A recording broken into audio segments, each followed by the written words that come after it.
معلومات لا تعرفها عن أم فرحات وقصة معاناتها الفنية.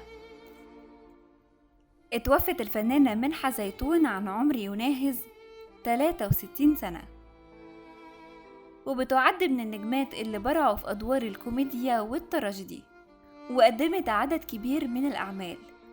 ورغم إن جميع أدوارها أدوار ثانوية، لكنها تركت أثر في قلوب محبيها.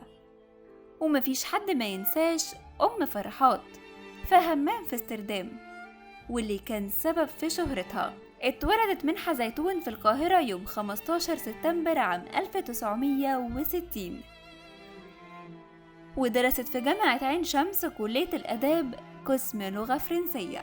واجهت منحة زيتون العديد من الصعوبات في بداية طريقها للفن، وأرادت أن تكون أول تجربة تمثيل ليها على مسرح الجامعة، لكن الأمر ما كانش سهل أبدا. وقالت في لقاء تلفزيوني ليها رفض مخرج العرض مساعدتها، وأخبرها إن هو مش هيكون سبب في دخولها لعالم الفن.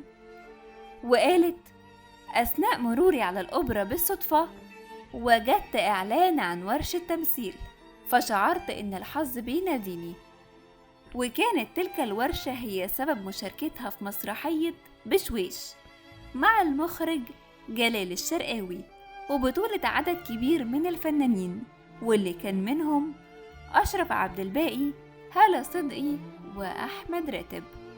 وكان من أهم أعمالها في السينما همام في امستردام، جاءنا البيان التالي، سكوت هنصور، والشوق. وقدمت عدد كبير من المسلسلات، واللي كان منها كناريا وشركاه، عفاريت السيالة، فارس بلا جواد، والرحايا.